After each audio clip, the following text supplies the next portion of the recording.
Friends, कैसे हैं आप लोग? मुझे उम्मीद है कि आप लोग अच्छे होंगे। चलिए, 2 क्लास हो चुका है जो कि बौद्ध धर्म का। आज देखिए 3rd क्लास होगा। ठीक है, चलिए बताते हैं। जो कि यूपीएससी यूपीएससी यूएससी या बीपीएससी में पूछा हुआ क्वेश्चन रहता है। ठीक है, बताते हैं। सारा का सारा क्वेश्चन पूछा हुआ था। अगर आप लोगों ने अगर 2 क्लास अगर मिस कर दिए हैं तो जा करके यूट्यूब पे मिल जाएगा, प्लेलिस्ट में आप लोग देख सकते हैं। चलिए, टाइम वेस्ट ना करते हैं, क्वेश्चन को स्टार्ट करते हैं। ठीक है, चलिए देखिए। देखिए 36 नंबर क्वेश्चन, बौद्ध शिक्षा का केंद्र है। बौद्ध शिक्षा का केंद्र है। देखिए, बौद्ध शिक्षा का केंद्र है, बताइए कहाँ? विक्रमशिला, या बी में दिया है वाराणसी, और सी में, ऑप्शन सी में दे दिया है गिरनार, या डी में दिया है उज्जैन। तो देखिए, बौद्ध धर्म का जो शिक्षा का केंद्र है, शिक्षा का केंद्र वो विक्रमशिला है। ऑप्शन ए हो जाएगा, सही हो जाएगा। ठीक है, चलिए नेक्स्ट क्वेश्चन देखिए। क्वेश्चन नंबर 38 देखिए। 37 मिस किया हुआ है। ठीक, 38 देखिए। देखिए 38 में दिया गया है, नीचे 2 वक्त दिए गए हैं जिसमें से एक कथन ए और दूसरा कारण आर है। दोनों का ध्यान पूर्वक पढ़ें। देखिए, कथन ए का है, 12वीं शताब्दी के अंत तक नालंदा महाविहार का पतन हो गया। कारण देखिए, आर में, महाविहार को राजकीय प्रश्न प्रश्न मिला, बंद हो गया था। देखिए, उपयुक्त तुम दोनों कर्तव्यों को संदर्भ में लिखे में सही है, बताइए। देखिए क्या सही होगा? देखिए, ऑप्शन ए में दिया गया है कि दोनों दोनों ए और आर सही है, किंतु आर ए की सही व्याख्या करता है। और बी में दिया गया है, दोनों ए और आर सही है परंतु आर ए की व्याख्या सही व्याख्या नहीं करता है। और सी में कहा गया ए सही है किंतु आर गलत है। और डी में है डी में कहा गया ए गलत है किंतु आर सही है। तो ऑप्शन सी हो जाएगा, ए सही है। ए सही है किंतु आर गलत है, क्योंकि बारहवीं शताब्दी के अंत का नालंदा महाविहार का पतन हो गया। ये सही है किंतु आर को मिलता है, यानी option number C, option C है भैया। ऑप्शन सी सही हो जाएगा। चलिए नेक्स्ट क्वेश्चन देखिए। क्वेश्चन नंबर 39 यानी 39। क्वेश्चन नंबर 39 देखिए, हीनयान अवस्था का विशालतम एवं एवं सर्वाधिक विकसित स्थलकृत चैतन्यग्रित स्थिति है। देखिए, हीनयान का अवस्था का विशालतम एवं सर्वाधिक विकसित शैलकृत चतयगृह स्थित है, बताइए क्या होगा?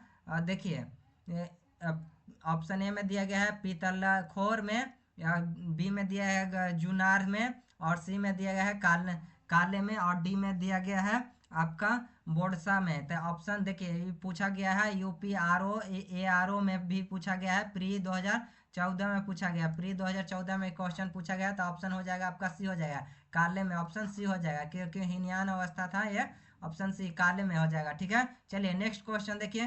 क्वेश्चन नंबर 40 यानी 40। क्वेश्चन नंबर 40 देखिए, वह स्फूर्त स्थल जिसका संबंध भगवान बुद्ध के जीवन की किसी घटना से नहीं रहा है, बताइए क्या होगा? देखिए, सारनाथ, ये साक्षी, या बोध गया, या कुशीनगर। देखिए, सारनाथ तो ये सही है क्योंकि यहाँ पास हुआ था उनका जन्म। बौद्ध धर्म में उनका ज्ञान प्राप्ति हुआ था। कुशीनगर भी सही है, यानी ऑप्शन बी हो जाएगा आपका। ऑप्शन बी हो जाएगा, नहीं होगा। ऑप्शन बी या आंसर हो जाएगा। ठीक है, चलिए नेक्स्ट क्वेश्चन देखिए। Next question, question number 41। Question number यहाँ 41। ठीक है, देखिए, भारतीय इतिहास के संदर्भ में निम्नलिखित में से कौन भावी बुद्ध हैं जो संसार की रक्षा हेतु अवतरित होंगे? देखिए, क्वेश्चन कहा गया है कि भारतीय इतिहास के संदर्भ में निम्नलिखित में से कौन भावी बुद्ध हैं जो संसार की रक्षा हेतु अवतरित होंगे, बताइए।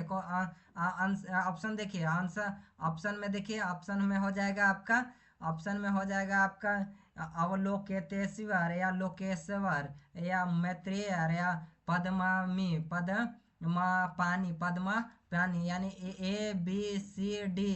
क्या हो जाएगा आपका आंसर? आंसर हो जाएगा आपका आंसर क्या हो जाएगा आपका, देख लीजिए, अवलोकेतेश्वर, लोकेतेश्वर, मैत्रेय या पद्मा मानी, यानी ऑप्शन सी हो जाएगा आपका, सही हो जाएगा। ठीक है, चलिए नेक्स्ट क्वेश्चन देखिए। क्वेश्चन नंबर देखिए यहाँ 42 यानी 42। क्वेश्चन नंबर 42 में कहा गया है कि बुद्ध की 80 फुट की प्रतिमा जो बोध गया में, यानी बोध गया यानी बिहार में है, वह निर्मित की गई थी, कौन किया था? जापानियों के द्वारा हुआ था, या थाई लोगों के द्वारा हुआ था, या श्रीलंकाइयों के द्वारा हुआ था, या भूटानियों के द्वारा? जो बोध गया में जो 80 फीट के जो प्रतिमा स्थित है, यानी बोध गया यानी बिहार में, वो कौन किया था? तो जापानियों ने किया था, ठीक है, समझ में आया, जापानियों ने वो किया था। ओके, तो ऑप्शन हो जाएगा ए हो जाएगा। ठीक है, चलिए नेक्स्ट क्वेश्चन देखिए, वो जापानियों ने बनवाया था यानी। ठीक है, चलिए नेक्स्ट क्वेश्चन देखिए। क्वेश्चन नंबर 43, सर्वप्रथम स्फुट शब्द कहाँ मिलता है? सर्वप्रथम स्फुट शब्द कहाँ मिलता है? ऋग्वेद में, जातक कथा में, या अर्थशास्त्र में? इनमें से कोई नहीं, तो आपका मिलेगा, आपका ऋग्वेद में मिलेगा। ठीक है, ऋग्वेद में मिलता है आपको, यानी ऑप्शन ये हो जाएगा। ठीक है, सही है। चलिए नेक्स्ट क्वेश्चन देखिए। Question number 44। क्वेश्चन नंबर 44 देखिए, निम्नलिखित में से कौन सा बौद्ध पवित्र स्थान निरंजना नदी पर स्थित था? बोध गया, कुशीनगर, लुबनी या ऋषिपतन? तो ये हो जाएगा आपका बोध गया बिहार, बोध गया। ठीक है, बोध गया हो जाएगा, जो कि बिहार में है। ठीक, यहाँ पास ही है निरंजना नदी के तट पर, यानी निरंजना नदी जो है इसका तट पे ही रह करके इनका ज्ञान की प्राप्ति हुआ था, किनको? बुद्ध भगवान को, गौतम बुद्ध को। ठीक है, चलिए नेक्स्ट क्वेश्चन देखिए। 45 नंबर क्वेश्चन देखिए कि 45 नंबर में, बौद्ध ग्रंथ के पिटकों की रचना निम्नलिखित में से किस भाषा में की गई थी? संस्कृत में, अभी में दिया गया, अर्धमागधी में, या पाली में, या प्राकृतिक में? देखिए, जो बौद्ध ग्रंथ को जो था, वो पिटकों की जो रचना की गई थी, वो की गई थी पाली शब्द में। क्या चीज में की गया था? पाली में हो जाएगा, यानी ऑप्शन नंबर सी सही हो जाएगा। ओके, चलिए नेक्स्ट क्वेश्चन देखिए, किस भाषा में था? तो वो पाली में था। क्वेश्चन पूछा हुआ है, बीपीएससी में पूछा हुआ है, प्री एग्जाम में पूछा है। ठीक है, ध्यान में रखिएगा। चलिए नेक्स्ट क्वेश्चन, अगला क्वेश्चन देखिए 46 नंबर क्वेश्चन देखिए। सर एडविन एनार्ड की पुस्तक the light of the Asia आधारित है। सर एडविन एनार्ड की पुस्तक द लाइट ऑफ एशिया स्थित है, एशिया आधारित है, बताइए कि क्या चीज पे आधारित है? देखिए, दिव्यावदान पर, बी में दिया गया है ललित विस्तार पर, और सी में दिया है पुत पिटक पर, और डी में दिया गया है अभिधम पिटक पर। तो देखिए, ये हो जाएगा आपका ललित विस्तार पर। ठीक है, ये हो जाएगा ऑप्शन बी हो जाएगा। ओके, चलिए नेक्स्ट क्वेश्चन देखिए। क्वेश्चन नंबर 47 देखिए, क्वेश्चन नंबर 47, निम्नलिखित में से कौन बुद्ध के जीवन काल में संघ प्रमुख होना चाहता था? निम्नलिखित में कौन बुद्ध, देखिए, कौन बुद्ध के जीवन काल में संघ होना चाहता था? कौन होना चाहता था? तो आपका देख लीजिए, ऑप्शन ए में दिया है देवदत्त, ऑप्शन ए में दिया गया है देवदत्त, बी में दिया गया महाकाश्यप, ऑप्शन सी में दिया उपाली। ठीक है, और ऑप्शन डी दिया गया है आनंद। तक कौन में था आपका? देवदत्त में ऑप्शन ए सही हो जाएगा, देवदत्त में था। ठीक है, ऑप्शन ए हो जाएगा, सही हो जाएगा। चलिए नेक्स्ट क्वेश्चन देखिए। क्वेश्चन नंबर 38 क्वेश्चन नंबर देखिए, बौद्ध तथा जैन दोनों ही धर्म विश्वास करते हैं। देखिए, जो बौद्ध धर्म है और जैन धर्म है, ये दोनों किस चीज में विश्वास करते हैं? बताइए, किस चीज में विश्वास करते हैं? ये कर्म तथा पुनर्जन्म के सिद्धांत पर? हाँ, ये सही है। मृत्यु के पश्चात ही मोक्ष है? नहीं, ये गलत है। स्त्री तथा पुरुष दोनों ही मोक्ष प्राप्त कर सकते हैं, दोनों ही मोक्ष प्राप्त कर सकते हैं। अभी ये भी सही हो सकता है।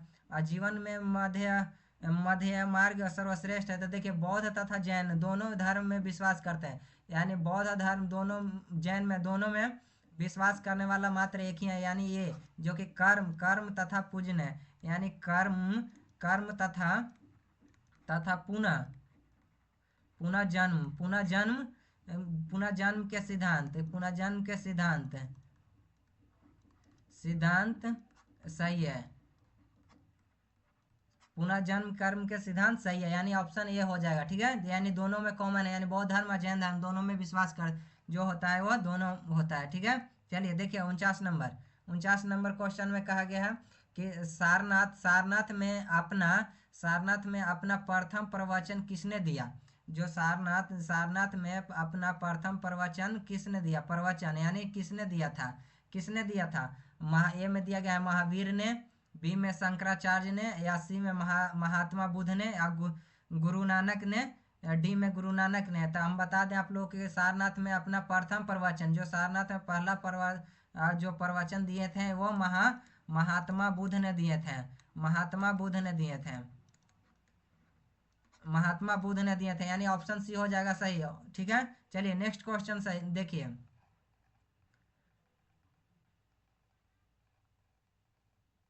देखिए 51 नंबर क्वेश्चन देखिए, महात्मा बुद्ध ने अपना पहला धर्मचक्र प्रवर्तन किस स्थान पर दिया था। महात्मा बुद्ध ने अपना पहला धर्मचक्र प्रवर्तन किस स्थान पर दिया था, यानी जो महात्मा बुद्ध थे वो अपना धर्मचक्र प्रवर्तन किस स्थान पर दिए थे। यहाँ पास पूछा गया कि किस स्थान पर दिए थे, किस स्थान पर। देखिए लुबनी में, ऑप्शन ए में दिया गया है लुबनी में, या बी में सारनाथ में, और सी में दिया गया पाटलिपुत्र में, और डी में दिया गया है वैशाली में डी में दिया गया है वैशाली में। ठीक है, तो देखिए जो महात्मा बुद्ध थे वो अपना पहला धर्मचक्र प्रवर्तन दिए थे सारनाथ में, यानी सारनाथ में दिए थे। ठीक ना, सारनाथ में दिए थे, यानी ऑप्शन बी सही हो जाएगा। ओके, देखिए यूपी पीसीएस मेंस 2004 में पूछा गया है, मेंस में पूछा गया है, मेंस में पूछा है 2004 में पूछा है, 2004 में पूछा है। और देखिए 53 और 55 में भी पूछा गया बीपीएससी में, 2011 में पूछा गया। ठीक है, यानी बीपीएससी 2011 में पूछा गया है ये क्वेश्चन, यानी तो आप लोग समझ सकते हैं कि कितना महत्वपूर्ण है, या स्टार मार लीजिएगा एग्जाम के लिए। ठीक है, महात्मा बुद्ध ने अपना पहला धर्मचक्र प्रवर्तन स्थान दिया था तो वह सारनाथ में दिया था। ओके, सारनाथ में दिया था, ऑप्शन बी सही हो जाएगा। चलिए नेक्स्ट क्वेश्चन देखिए, क्वेश्चन नंबर 52 देखिए, क्वेश्चन नंबर 52 में बुद्ध के गृह त्याग का प्रतीक है। जो बुद्ध का गृह त्याग का प्रतीक है वो क्या हो जाएगा आपका, घोड़ा या हाथी। बताइए आप लोगों का, तो यह हो जाएगा आपको घोड़ा। ठीक है, घोड़ा हो जाएगा, ऑप्शन ए ही सही है जाए। ठीक है, इसमें ऑप्शन दो ही को दिए हैं क्योंकि दोनों में से एक ही आंसर सही है, यानी घोड़ा। जब वो घर से जब बाहर जा रहे थे, जब घर छोड़ करके जा रहे थे, बुद्ध ने घर छोड़ करके जा रहे थे तो उनका छोड़कर जा रहे थे तो उनका घोड़ा का प्रतीक मिला था। ठीक है, बोला जाता है कि घोड़ा का प्रतीक। ठीक है, यानी छोड़ करके घर जा रहा था कौन, बुद्ध ने गृह त्याग किया था, यानी घर को त्यागा था तो वो घोड़ा हुआ था। ठीक है, यानी घोड़ा का प्रतीक है। चलिए समझ में आया, तो यानी ऑप्शन ए सही हो जाएगा। चलिए नेक्स्ट क्वेश्चन देखिए, क्वेश्चन नंबर 53, यहाँ 53 कर लीजिए, यहाँ 53। ठीक है, देखिए बुद्ध कौशाम्बी किसके राज्य काल में आए थे। देखिए बुद्ध जो थे, भगवान बुद्ध कौशाम्बी किसके राज्य काल में आए थे, किसके राज्य काल में आए थे।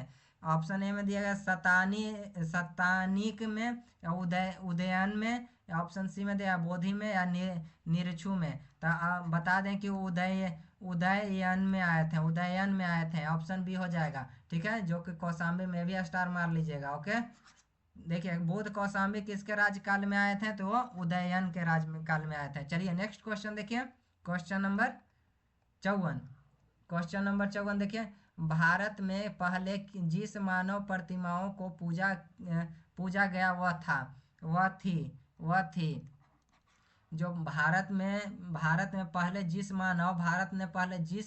मानव प्रतिमाओं यानी मूर्ति को किया गया पूजा पूजा गया वह थी क्या हो जाएगा?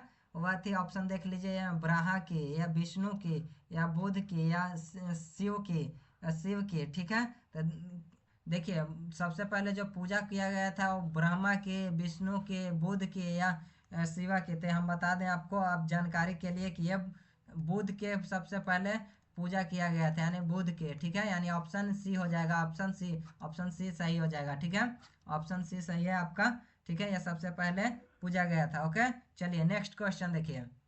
अगला क्वेश्चन देखिए, क्वेश्चन नंबर 55। त्रिपिटक क्या है? त्रिपिटक क्या है? त्रिपिटक क्या है? देखिए, गांधी के 3 बंदर, बी में देखिए ब्रह्मा विष्णु महेश, और सी में महावीर के तीनों नगीने। अब डी में दिया गया है बुध के उपदेशों का संग्रह, बुध के उपदेशों का संग्रह। देखिए त्रिपिटक क्या हो जाएगा? या बुध के उपदेशों के संग्रह है, ऑप्शन डी हो जाएगा। ठीक है, बुध के बुध के उपदेशों का संग्रह, बुध के उपदेशों का संग्रह हो जाएगा, बुध के उपदेशों का संग्रह हो जाएगा, ऑप्शन डी हो जाएगा। ठीक है, यानी त्रिपिटक। ये भी पूछा गया है क्वेश्चन, ये भी बीपीएससी में पूछा गया है, प्री में पूछा गया है 2010 में पूछा गया है क्वेश्चन। ठीक है, चलिए नेक्स्ट क्वेश्चन देखिए। देखिए 56 नंबर, महायान बौद्ध धर्म के बोधिसत्व अवलोकितेश्वर और को और किस किस अन्य नाम, यहाँ पास अन्य नाम है, यानी अन्य नाम से जाने जाते हैं। यानी महायान बौद्ध धर्म में बोधिसत्व को अभी और किस नाम से जाना जाता है? किस नाम से जाना जाता है? ऑप्शन ए में दिया ब्रजपाली, मुंजूत्री, या मानी, या मैत्रेय। हम बता दें कि इसको नाम से जाना जाता है या मानी नाम से जाना जाता है। ओके, मानी नाम से, यानी ऑप्शन सी हो जाएगा आपका, सही हो जाएगा। ये जाना जाता है। ओके, चलिए नेक्स्ट क्वेश्चन देखिए। Question number 57। क्वेश्चन नंबर 57 देखिए, क्वेश्चन नंबर 57, निम्नलिखित राज्यों में से किसका संबंध बुध के जीवन से था? निम्नलिखित राज्यों में से किसका संबंध बुध के जीवन के संबंध में जीवन से था? ठीक है, बुध के जीवन से था। देखिए ऑप्शन ए में दिया गया है, ऑप्शन ए में दिया गया है अवंतिक, गंधार, कौशल, या मगध। बताइए, तो अवंतिक होगा, या गंधार होगा, या कौशल होगा, या मगध होगा? तो देखिए कूट में दिए गए, नीचे दिए गए कूटों का प्रयोग कर सही उत्तर चुनिए। यानी नीचे दिए गए कूटों का प्रयोग, यानी देखिए ऑप्शन ए में दिया गया है 1 2 3, और बी में दिया गया है 2 और 4, और 2 और 4, और सी में दिया गया है, सी में आपका 3 और 4, और डी में दिया है 1 3 4। तो हम बता दें कि राज्यों में किनका संबंध बुध के जीवन काल से थे, तो वो कौशल के और मगध के थे। तो देख लीजिए 3 और 4 कहाँ है? तो ये ऑप्शन सी में सही हो जाएगा। ठीक है, यही दो थे, कौशल और मगध, जो कि बुध के संबंध जीवन काल से थे। ठीक ना, जीवन से था। चलिए नेक्स्ट क्वेश्चन देखिए, क्वेश्चन नंबर 58। क्वेश्चन नंबर 58 देखिए, निम्नलिखित में से किस राजवंश के अभिलेख से इस परंपरा का समर्थन? देखिए, निम्नलिखित में से किस राजवंश के अभिलेख से इस परंपरा का समर्थन होता है कि लुम्बिनी शाक्यमुनि बुध का जन्म स्थान था। यानी लुम्बिनी देखिए लुम्बिनी शाक्यमुनि बुध का जन्म स्थान था। ठीक है, बताइए, ऑप्शन ए में दिया गया है मौर्य, या शुंग वंश, या कुषाण वंश, या सातवाहन। तो हम बता दें आप लोगों को कि लुम्बिनी शाक्ययुक्त, यानी लुम्बिनी शाक्यमुनि मुनि बुध का जन्म स्थान वो मौर्य से लिया जाता है, यानी मौर्य से। ठीक है, ऑप्शन हो जाएगा, ऑप्शन ए सही हो जाएगा। चलिए नेक्स्ट क्वेश्चन देखिए, क्वेश्चन नंबर 59, यानी 49। 59। देखिए, निम्नलिखित में से कौन एक अशोक का अभिलेख इस परंपरा की पुष्टि करता है कि गौतम बुद्ध का जन्म लुम्बिनी में हुआ था। देखिए, निम्नलिखित में से एक एक एक एक अशोक, देखिए निम्नलिखित में से एक अशोक का अभिलेख इस परंपरा देखिए की इस परंपरा की पुष्टि करता है, यानी बताता है, करता है कि गौतम बुद्ध का जन्म लुम्बिनी में हुआ। कौन बताता है कि गौतम बुद्ध का जन्म लुम्बिनी में हुआ था? देखिए, ऑप्शन ए में दिया गया है स्तंभ अभिलेख, या बी में दिया गया है निगाली सागर स्तंभ अभिलेख, और ऑप्शन सी में दिया गया है रामपुरवा स्तंभ अभिलेख, या डी में दिया गया है, डी में रूमीन देवई स्तंभ अभिलेख दिया गया है। ठीक है, तो हम बता दें कि जो एक अशोक का अभिलेख इस परंपरा की पुष्टि करता है कि गौतम बुद्ध का जन्म लुम्बिनी में है। गौतम बुद्ध का जन्म जो लुम्बिनी में हुआ था, निगाली सागर स्तंभ में हुआ था, निगाली सागर स्तंभ में देखने को मिला था, यानी ऑप्शन बी हो जाएगा, निगाली स्तंभ में मिला था। ठीक है, चलिए नेक्स्ट क्वेश्चन देखिए, क्वेश्चन नंबर 60। देखिए, गौतम बुद्ध द्वारा भिक्षुणी संघ की स्थापना कहाँ की गई थी? ठीक है, गौतम बुद्ध के द्वारा भिक्षुणी संघ की स्थापना कहाँ की गई थी? तो यह ए में दिया गया सारनाथ में, बी कपिलवस्तु में, वैशाली में, गया में। तो देख लीजिए, गौतम बुद्ध द्वारा भिक्षुणी संघ की स्थापना कहाँ किया गया था आपको? तो देख लीजिए, सारनाथ में नहीं, कपिलवस्तु ये भी नहीं है, गया तो बिल्कुल नहीं। ऑप्शन सी हो जाएगा आपका वैशाली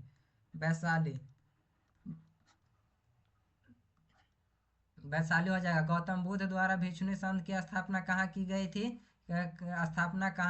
थी? तो यहाँ वैशाली है, वैशाली। ठीक है, चलिए ऑप्शन सी सही है। नेक्स्ट क्वेश्चन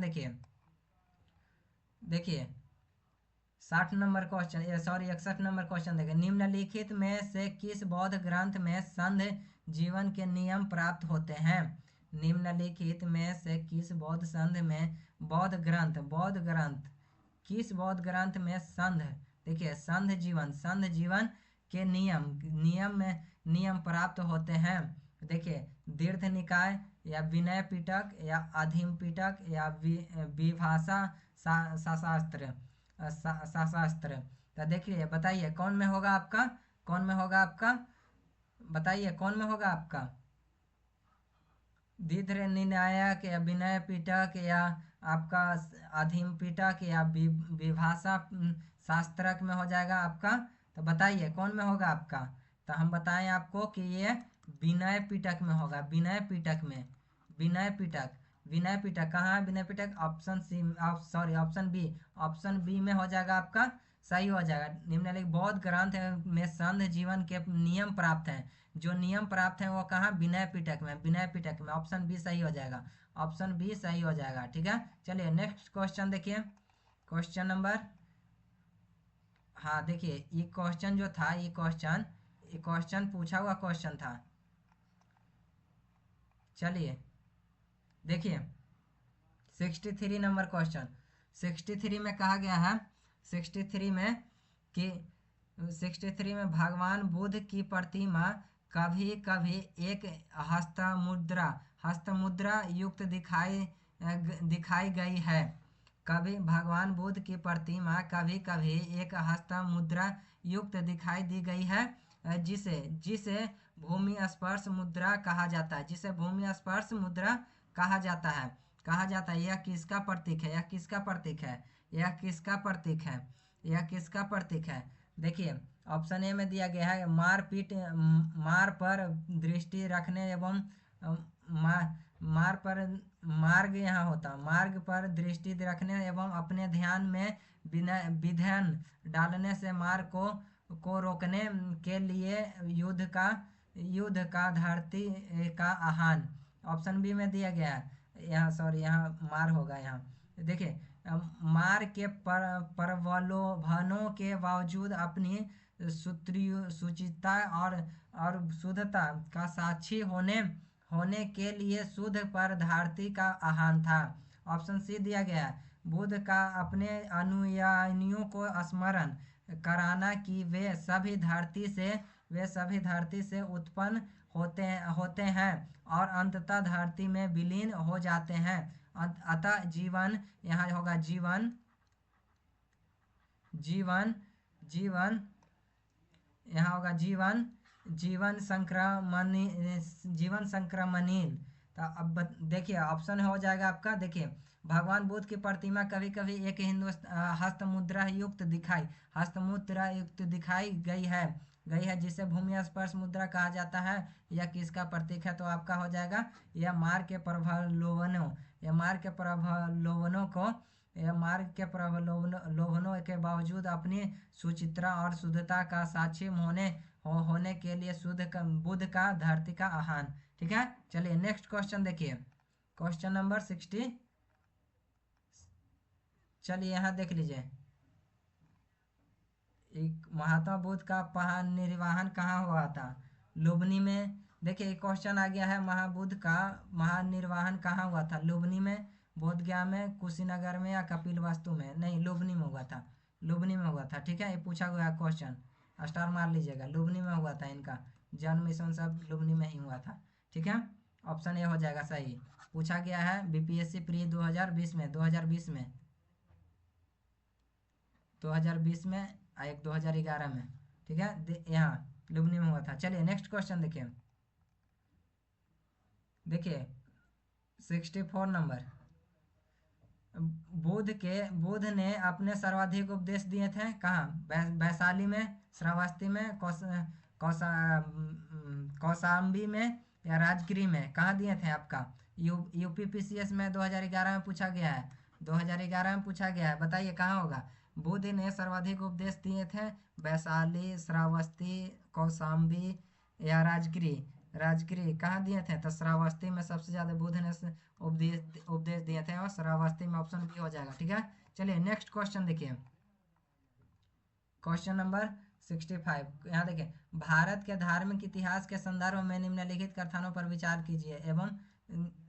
देखिए, बौद्धिस्त्व मौद्धत्व के हीनयान का संप्रदाय की केंद्रीय संकल्पना है, या बौद्धिस्त्व अपने प्रबोध के मार्ग पर बढ़ता हुआ वरुणमय है? तो हाँ, ऑप्शन बी सही है, ऑप्शन बी सही। यानी देखिए, भारत के धार्मिक इतिहास के संदर्भ में निम्नलिखित कथनों पर विचार कीजिए, यानी बौद्धिस्त्व बौद्ध धर्म के हीनयान का संप्रदाय का केंद्रीय संकल्पना था। नहीं, ये ऑप्शन बी हो जाएगा आपका, सही हो जाएगा। ठीक है, ऑप्शन बी सही हो जाएगा। बौद्धिस्त्व अपने बौद्ध के मार्ग पर